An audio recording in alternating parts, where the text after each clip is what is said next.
Udah kelihatan slide-nya? Udah. Udah, Mas. Oke, kita mulai ya. Sebenarnya ini singkat aja sih dari sisi saya, tapi mostly ini juga jadi pengingat buat atau reminder buat saya juga gimana sih supaya bisa sukses di tech gitu ya. Ini jadi lebih ke sharing sessionnya saya aja. Jadi saya bukan maksud wah saya udah sukses belum, cuman saya pengen sharing ke teman-teman gimana sih supaya bisa lebih sukses lagi. Apalagi teman-teman kan kebanyakan kan banyak yang masih baru lulus gitu ya, baru start karirnya. Gimana sih supaya karirnya bisa langsung cepat banget gitu dibandingin sama yang lain-lain misalnya kayak saya. Ya syukur-syukur kalau misalnya teman-teman bisa langsung jadi sukses dalam waktu 1 tahun, 2 tahun, 3 tahun kan jadi lebih baik lagi. Gitu. Nah, ini akan saya sharing-sharing sedikit. Yang pertama, otomatis dari sisi teknologi, kita secara technical skill-nya juga harus bagus gitu ya. Jadi, karena teknologi itu juga cepat perkembangannya, misalnya yang kita pelajarin 2 atau 3 tahun lalu, sekarang mungkin udah outdated. Artinya udah, kita harus langsung keep up sama teknologi yang terbaru terus-terusan gitu. Misalnya dulu, teman-teman belajar tentang dari sisi front end web gitu, misalnya dari React.js, ada Angular, terus tiba-tiba tahun depan udah ada misalnya ada Vue 3 atau yang baru frameworknya, atau malah belajar secara fundamentalnya tentang JavaScript itu sendiri. Jadi harus dibelajarin terus sih, jadi nggak cuma fokus sama satu aja, tapi harus terus-terusan. Nah, secara karir juga biasanya kita nggak mungkin satu hal doang, misalnya kita belajar tentang front end doang gitu. Nah, sekarang kita harus, kalau misalnya kita ngerasa, oh, gue udah jago nih, gue ngerasa udah mulai bisa di front end. Biasanya, coba kita expand diri kita sendiri, skill setnya, misalnya ke back end. Belajar misalnya Python, Golang, atau misalnya yang simple, PHP gitu ya. Nah, atau misalnya bisa juga, kalau misalnya udah dari sisi back end-nya, tadi webnya udah, gimana kalau belajar yang mobile gitu. Mobile application juga dipelajarin, terus misalnya dari sisi infrastruktur dipelajarin. Nah, ini semua kalau misalnya kita udah belajarin, dapat ilmunya, skill set udah kebentuk, nanti dari sisi kita pribadi itu bakal dicari tuh sama perusahaan-perusahaan lah ya. Jadi bukannya kita yang nyari ke perusahaan, tapi perusahaan biasanya nyari kita, karena jarang tuh nemuin orang yang skill setnya lengkap gitu ya. Jadi mungkin satu orang fokusnya di database doang, satu orang fokusnya di front end doang, satu orang fokusnya di mana. Nah, kalau bisa digabungin semua jadi skill setnya kita, nah secara bargaining powernya kita bakal bisa lebih tinggi lagi tuh. Jadi kalau misalnya kita emang fokus karirnya di teknologi, jangan pernah berhenti buat belajar dan terus-terusan belajar buat teknologi yang terbaru sih.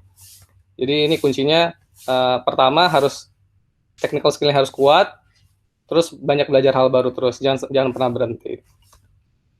Terus yang kedua, kalau misalnya semakin udah senior lagi, selain technical skill, kita juga butuh ada namanya soft skill.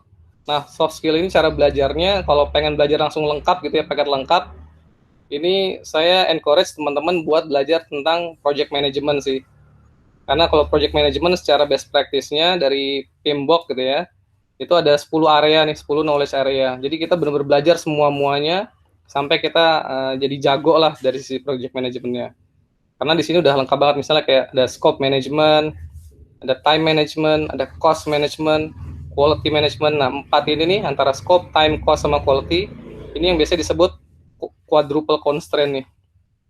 Normalnya itu cuma 3 doang nih, tiga constraint ini yang difokusin. Tapi kalau emang benar-benar teman-teman pengen lebih bagus lagi buat managing project-nya, itu biasanya langsung 4 ini nih yang harus diperhatiin. Nah, yang lain-lain juga penting juga nih. Kita harus mikirin juga gimana sih cara manage timnya dari sisi human resources-nya. Dari sisi komunikasi, nah ini kalau dilihat dari semua ini 10 ini, buat saya pribadi yang paling penting itu dari komunikasi sih. Karena kalau misalnya kita komunikasinya nggak bagus, pasti otomatis akan impact ke semuanya, ke timnya juga ke impact, ke kualitasnya juga kena impact, semuanya juga bakal kena impact. Nah, jadi saya sih benar-benar encourage teman-teman buat belajar tentang si project management ini. Kalau emang benar-benar pengen fokus ngembangin karirnya di bidang teknologi, nggak cuma dari sisi teknisnya doang. Misalnya kita pengen naik level lagi nih, misalnya jadi engineering manager, pengen jadi VP engineering, atau pengen jadi CTO, otomatis technical skill aja nggak cukup, dan ini starting point yang bagus banget nih buat kita pelajarin. Dan jangan lupa, kalau bisa sih teman-teman jangan jago kandang doang, artinya jangan cuman ngandelin bahasa Indonesia doang nih, tapi at least ada bahasa Inggris itu harus dibagusin, dan kalau bisa ya bahasa-bahasa yang lain. Kalau misalnya kita pengen ada bahasa Mandarin gitu ya, atau bahasa Jerman atau bahasa yang lainnya, itu akan lebih baik lagi. Tapi at least bahasa Inggris itu jadi kayak salah satu yang wajib, karena kalau kita ngomongin teknologi, kalau kita udah bagus ya bisa aja kita bisa di ke luar negeri atau kemana karirnya. Jadi nggak cuma di Indonesia doang, tapi kita bisa go internasional. Nah, terus dari sisi yang selanjutnya, saya pengen nge-share sedikit nih tentang tingkat kecerdasan gitu ya. Kalau waktu dulu mungkin saya mikirnya, kecerdasan itu harus dari sisi IQ doang gitu, harus pinter, harus pokoknya harus dari sisi IQ doang deh gitu. Ternyata setelah saya pelajarin dalam berapa tahun ke belakang ini, IQ doang atau kepintaran doang sih nggak cukup sih. Jadi kita harus benar-benar jadi well-rounded person gitu. Karena saya banyak ketemu di perusahaan-perusahaan sebelumnya, banyak orang yang pinter banget tapi curang gitu. Banyak orang pinter banget tapi korupsi. Banyak orang yang pinter banget tapi ya kelakuannya minus gitu. Nah, gimana sih supaya kita jadi well-rounded person? Nah, ini ada 5 komponen dari sisi IQ, EQ, SQ, PQ, sama EQ.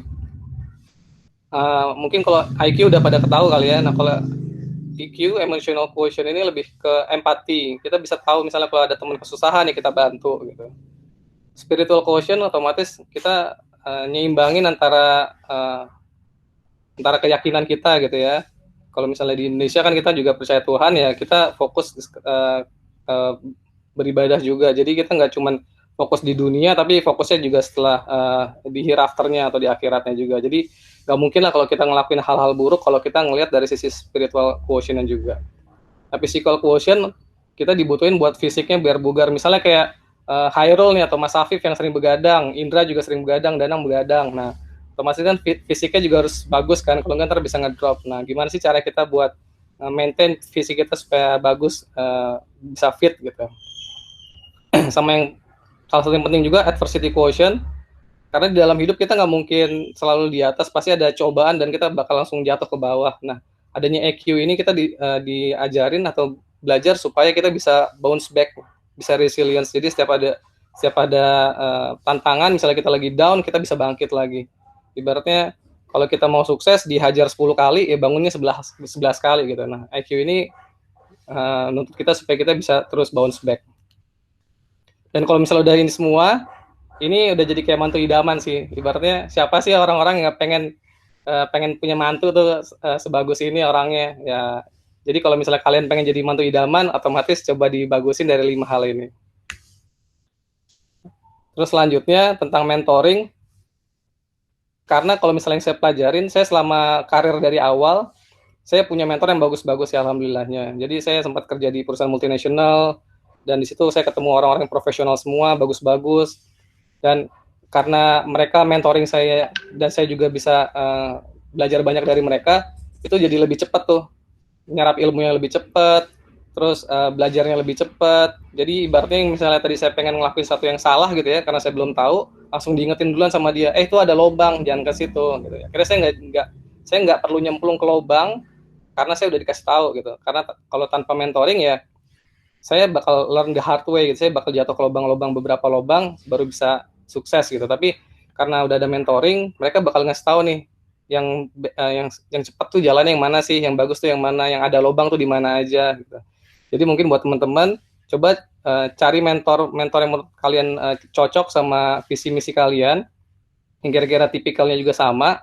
Nah, kalian coba cari minta mereka jadi mentor kalian supaya karir kalian juga bisa lebih cepat. Bakal dikasih tahu lah tips-triknya kayak gimana, terus supaya nggak jatuh ke lubang ABC itu kayak gimana. Dan ini penting banget sih supaya karir kamu bisa langsung lebih cepat suksesnya.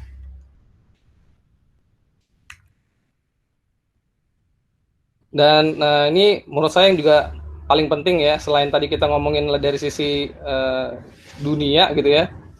Jadi memberi ke orang lain itu akan balik ke kita sendiri sih. Misalnya kita memberi ilmu ke orang lain gitu ya, somehow kita bakal dapat ilmu yang jauh lebih advance lagi gitu.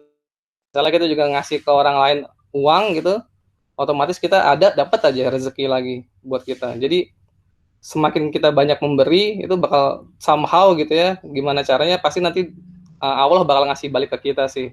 Dan ini bukan dongeng tapi ya ini kayak udah banyak orang yang ngalamin hal ini sih. Jadi ya jangan takut buat ngasih ke orang even kamu lagi keadaan susah pun. Dan ini slide terakhir dari saya. Kalau misalnya emang kita mau sukses itu sebenarnya dari diri kita sendiri sih. Jadi kita gagal ya karena emang kita sendiri, kita mau sukses juga kita tergantung kita sendiri. Karena Allah nggak bakal ngerubah keadaan suatu kaum kalau misalnya bukan kita sendiri yang ngerubahnya.